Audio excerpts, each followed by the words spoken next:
1952's The Thing from Another World.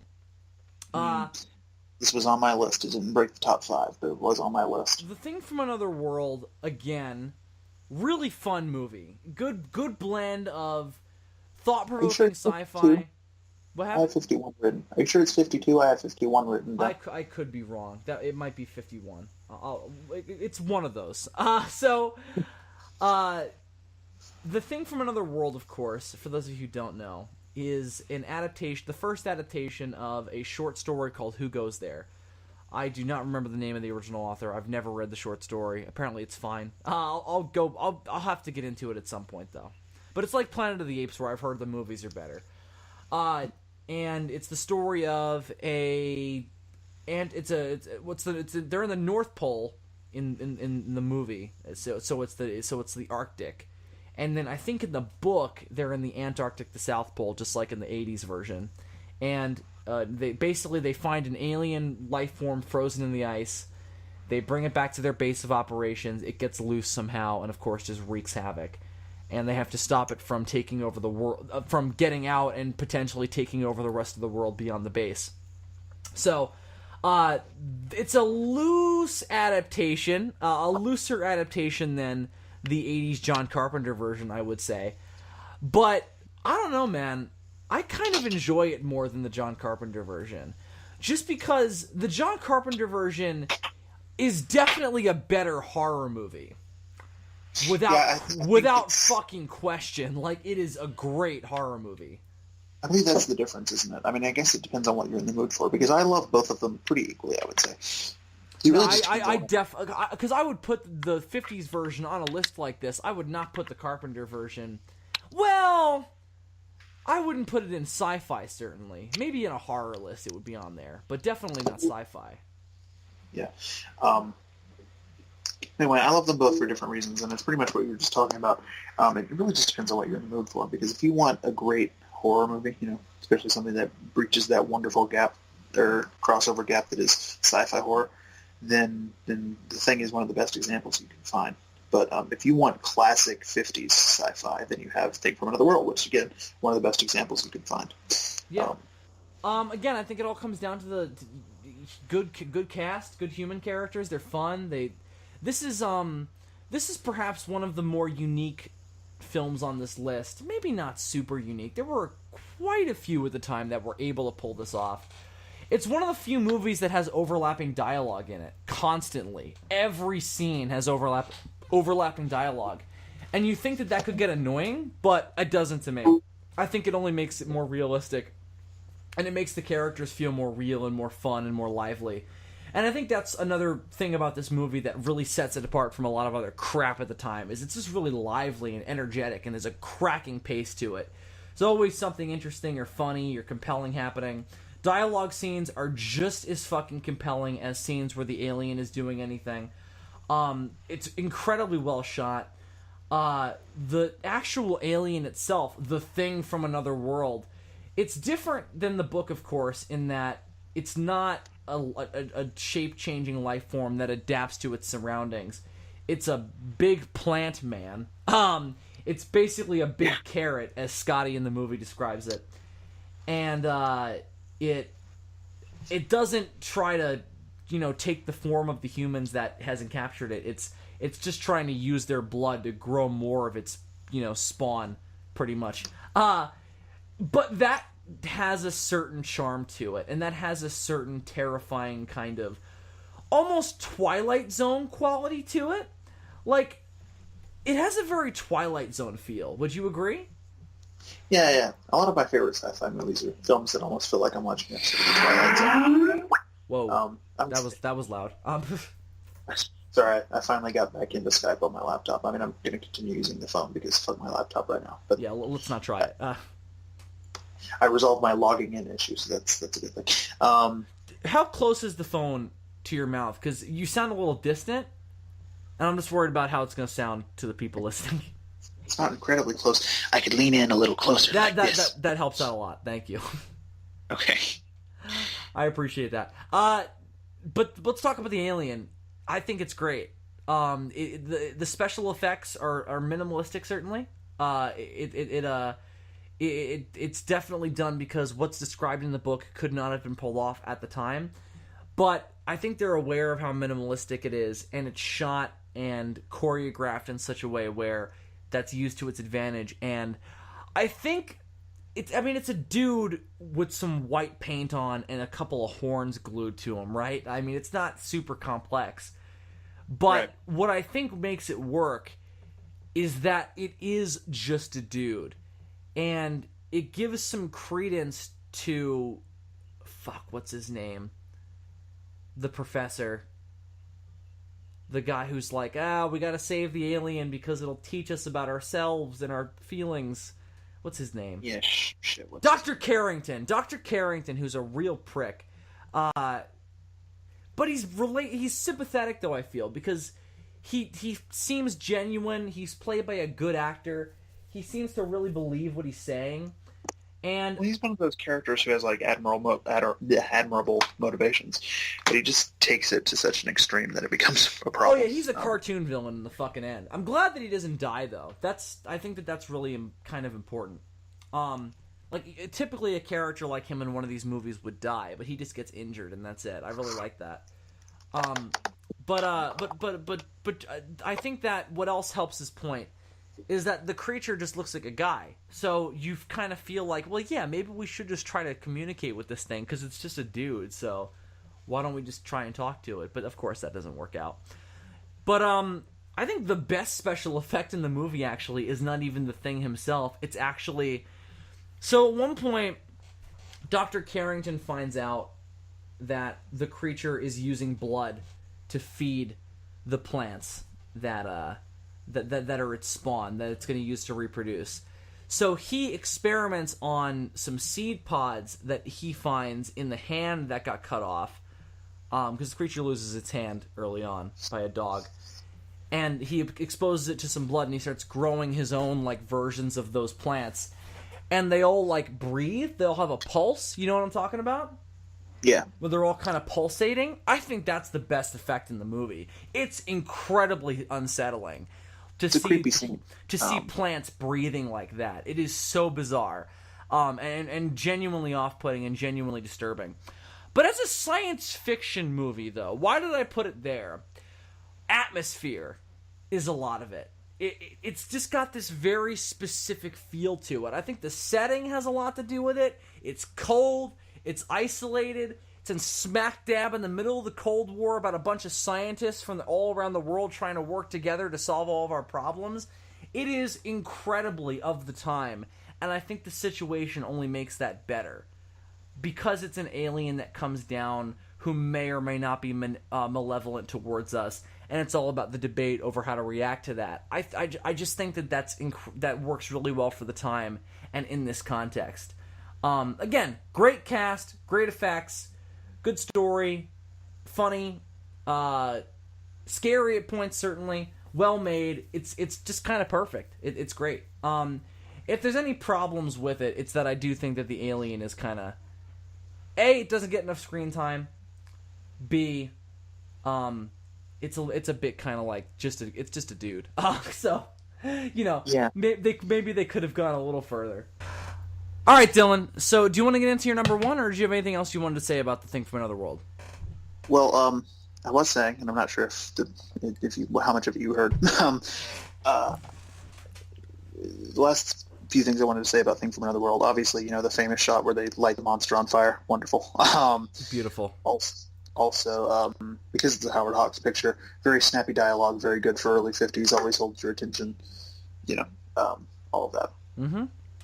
So... When they initially try to burn it, it's really dumb. Like, I don't know what the fuck they think they were doing. They just dump kerosene on it and just light it on fire in the middle of a room. Why? So how do they not expect that to burn the whole place down? Yeah, they're really lucky that he didn't, like, light them all on fire. They're really lucky that he ran outside and didn't run into the next room and just light the place on fire.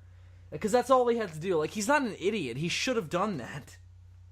Also, they're really lucky that he's a plant and fire works, because if he had been something else and the fire hadn't worked, then they would have, like, burned the place down for no reason. Well, they knew at that point that he was a plant. That's why they lit him on fire. They were trying to boil him. Okay, I had the sequence of events a little mixed up then. Yeah, you don't really see the alien do anything until after you realize what it is. That's kind of the thing. Yeah. There's not really a whole lot of it until, like, towards the end. All right. But anyway, so great movie. So why don't we move on to your much awaited number one? I'm excited. Yes, let's. Okay, so my favorite classic sci-fi movie in the pre-Star Wars world, a movie that is on number one on my list, partially for nostalgia reasons because it's one that I've loved my entire life, but it's also just a really great movie. Is 1951's The Day the Earth Stood Still. You have a fantastic performance by Michael Ridney. You have one of the scariest and yet most simply designed monsters ever in the robot Gort. You have a fantastic score by one of my favorite composers of all time, Bernard Herrmann, using the theremin, which is this weird electronic instrument that from that point on sort of became the staple of science fiction movies. Like, you can find it in everything after that because Day the Earth Stood Still made it so popular. But beyond all of those amazing elements, what you have at the core is a fantastic concept about aliens coming to Earth, not to invade, nothing so pedestrian. They come essentially to warn us about the future, because this is at a time when humankind is sort of experimenting with nuclear weapons, and they essentially come down to tell us to get our shit in gear, or else we'll become a danger to the rest of the galaxy, and they can't have that. So it's just fascinating stuff all around. Yeah, and that is an amazing initial premise. And wonderfully executed as well. Those are sort of my accolades. Do you have any questions that could sort of drive the conversation? I've never seen it in full, actually. Or if I have, it's been a long time. I've seen most of it. Like, I know it. Like, I know the whole movie. But it's been a long time since I've seen any considerable amount of it. So, do you enjoy that he tries to go undercover as a normal dude? Because I think that that's one thing that maybe is a bit... It kind of drags the thing down a little bit. I think it makes perfect sense. Yeah. Because before he leaves the hospital, he tries to arrange a meeting with the world leaders, and he tries to do it through official channels. And basically he finds that human bureaucracy is just impossible to navigate, don't we all know? So he essentially has to escape from the hospital and sort of blend in as a human, because he has no other choice at that point. He has to find another way to accomplish his goal. Right. Which he does. He befriends the boy who leads him to Professor Barnhart, who is able to gather a meeting of the greatest scientific minds in the world because he couldn't get the world leaders. Good point. I think that the inclusion... How do you feel about the inclusion of the kid and the love... No, she's not really a love interest, but she certainly fills that role. How do you feel about those archetypes being worked into it? Because that's like, again, that's something that kills a lot of these movies, is that you have the really interesting science fiction concept, but you have this really very cliched of the time kind of archetypical characters kind of bogging it down. Usually I'm not a fan of kids in movies, especially in movies like this. But I think the kid in this movie, he's one of the better ones that I've seen. He's fine. He's decent. He's a decent enough actor for a kid in the early 50s. He pulls it off well enough to where it's not distracting. You know what I mean? And I feel like he's there for a narrative purpose. I feel like Michael Rennie, since he's a stranger to the Earth and is, doesn't know much about our ways, he sort of has to have a child to guide him along. He has to look at the planet through like a child's perspective in a way. Interesting. I feel. Like an innocent kind of objective perspective, because the child hasn't built up any biases yet, really. Right. And it's also, kind of like, well, this is the way the world is, and, it's fine. He has some questions, too, in the movie. Like, they go to Arlington Cemetery at one point, because the whole movie's set in Washington, D.C. They go to Arlington Cemetery at one point. He's like, is everybody here, did everybody in the cemetery die in a war? Like, he's asking these kid, questions that if he asked an adult would probably throw up some red flags. So it's useful for that narrative purpose as well. Okay, so let me just say this, then. The reason why... It did make my list because it's just not something that I ever really... It never really connected with me in the same way it did a lot of people. I don't know why. There's no real specific reason. I think part of it is just it doesn't really have a lot of action in it.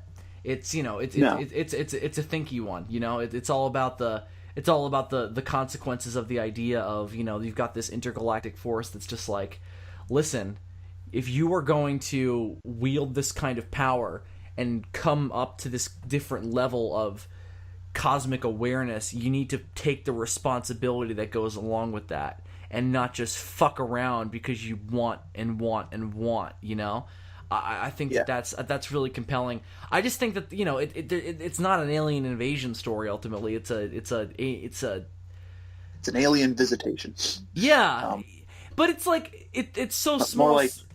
like I guess Close Encounters in that way. It's very Close Encounters, but it's Close Encounters if the aliens fucking told us what they wanted. That's my problem with Close Encounters, is that the aliens don't fucking tell you what they want. Yeah. It's a fascinating premise. This is a movie that I'll probably sit down and watch like in a couple of weeks because we talked about it on here, and I have never seen it in full, or again, my memory of it is just so vague. I think that Michael Rennie is incredible. He is amazing, and he really pulls off the alien thing in this film. He's not too cold and wooden like Keanu Reeves was in his version. Yet there's something otherworldly about him, and he's not just acting wooden for the sake of it. Like there's a very clear there's a different kind of spark behind his eye. Like you could very easily just play a character like this, walk on set like Keanu Reeves did, and go, "Oh, I'm just an alien, man. I'm outside of this world. I don't understand what you're about. Whatever." But he's not like that.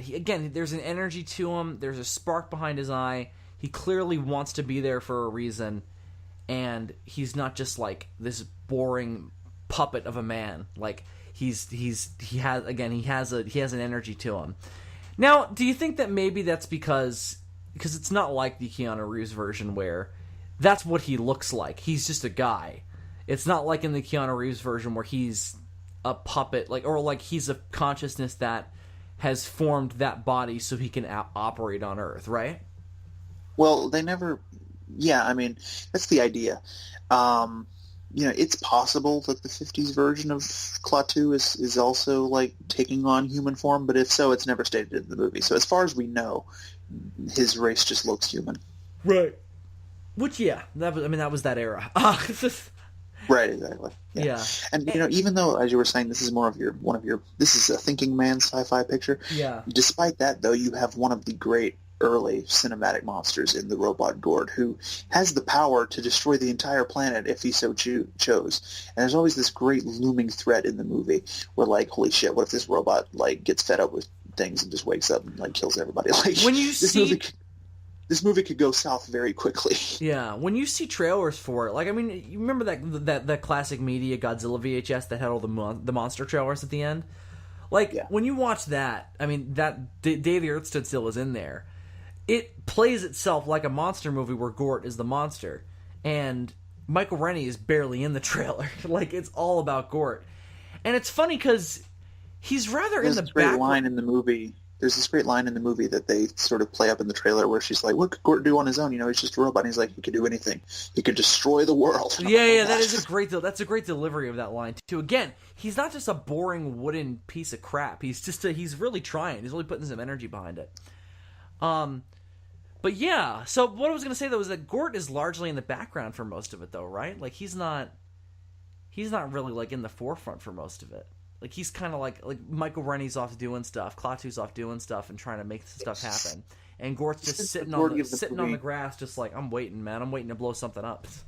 He spends the majority of the movie, just sort of standing there. He's basically waiting for Klaatu to give him further orders. He's basically giving Klaatu time to go about his mission, because we learn that at the end of the movie that this Klaatu's race is not in charge of the robots, really. The robots are actually like a police force that they've created to police themselves, obviously, but they've actually given the robots full power over them. So at any time, with that information in mind, Gort could proclaim the mission a failure on his own, presumably. Interesting. Very interesting. He's almost like a Daimajin type character. In a way, yeah. Kind of. In that he's silent, he never says anything, but you feel his judgment and what his... Yeah, that's except in a reverse. except in a reverse way. Most of the destruction he does is actually at the beginning of the film when he first appears. He destroys a bunch of tanks and shit. Yeah. And later on in the movie, he he resurrects Klaatu from the dead, which Christ allegory, but it isn't shoved down your throat as much as like Man of Steel or whatever. No. Certainly better than Man of Steel. The things in it that are like Christy is that he comes from the sky, and the name he takes when he becomes a human is Carpenter, and Jesus was Carpenter, and he wears a dumb outfit at first. Then he dies and comes back from the grave. That's pretty much the long and short of it. Why do they have such bad outfits in space? What happened? I don't know. It's a good question. Who knows, man? Great movie. I have to sit down and rewatch it. It's been too long. You have one of the great speeches in all of sci-fi history at the end of the film when he addresses the crowd. Fantastic. Which, funny story, the guy that they got to play Gort, they found him at Grauman's Chinese. He was a doorman, and they got him to be the robot because he was like 7 feet tall in real life. Yeah. Huh. But like a lot of people who are 7 feet tall, he was also really frail. He had that kind of giant, he was super frail. So he couldn't be in the costume very long. Like, he couldn't do it. He had to do short takes. And during that last scene when Michael Rennie that's why Gort's standing around a whole lot. Yeah, well, I think they had another version of Gort that was just a statue for those scenes. But in the last scene when Michael Rennie is giving his speech, obviously they couldn't use his statue for that shot because it has to walk into the ship at the end. Mm-hmm. He has to stand there, and that's the longest he ever has to wear the costume. And if you look closely, you can see like his arms start to tremble and shit. Ugh. What was that costume made of, you think? You think it was made of actual metal, or do you think it was just plastic? I'm pretty sure it's just silver fabric, because when he walks, you can see his knees bend in the back, Oh, okay. I thought it was made of some kind of, like, plaster or something. Yeah, I'm pretty sure the body of it is just, like, silver fabric, and then the helmet is, like, a whole thing. That's made out of something. I don't even know. It actually, even though he's already 7 feet tall, Gort is supposed to be more like 8, so he's wearing, like, elevator shoes, and his eyes aren't actually at the top of the helmet. He looks out of the thing through, like, a periscope. Huh. Sort of a proto-Godzilla suit. In a way. All right. That's a great movie. Also, he has a great reveal in the movie, too, because Klaatu comes out of the spaceship at first. There's no Gort. And he has a helmet on, so you don't know if he looks human. Right, and he pulls out this device that he wants to give as a gift to the president, but they misinterpret it as a weapon, and they destroy it mistakenly. And after they do that, like, I guess Gort gets pissed, and the way they reveal him is great. They look up at the ship, and then you just cut to a shot of Gort just standing at the top of the ramp. Like, you don't see him walk out of the ship, you just cut to him standing there. It's like, oh, fuck, what's that? And then he like, kicks a bunch of ass. As you would want a robot to do. Yeah, no. But even still, as we've been talking about, with all the best of these, it walks that line between kind of a B movie, but then also really solid, thought-provoking, piece of kind of literature in a way. Yeah, and also, well, it's also based off a short story. Yeah, we've talked about that on podcasts before, and also it walks that line between being fun, adventure, and kind of, a little bit, not as much as Planet of the Apes, and then thought-provoking movie. It more leans directly into the thought-provoking kind of side of things, but there's some fun to be had. It's more of a straight-up science fiction film than Planet of the Apes is, because, like you said, Planet of the Apes delves more into like your summer blockbuster mold. I would say that this gets into that a bit, though. After all, it is called The Day the Earth Stood Still, for a reason. A bit. I mean, it has its big moments in it, certainly. But the very title itself implies, like, this is the day the world changed forever. So that definitely has a sense of scope to it. But again, it's not an alien invasion story, so it's interesting how the rest of the world reacts, because they're like, well, we better be on alert. Exactly. That's all that's to it. It's great. But okay. That's pretty much all I had to say about that. Anything else you wanted to add? No, I think I've extolled it. All right. I think good reasons as to why it's my favorite. All right. Well, that's our top 5, kids. Those are 10 great pre-Star Wars science fiction films, according to Dylan and Bill. Now 9, because we both had Planet of the Apes. What happened? I said 9 technically because we both had Planet of the Apes on our list. Well, that's what I'm about to fix right now.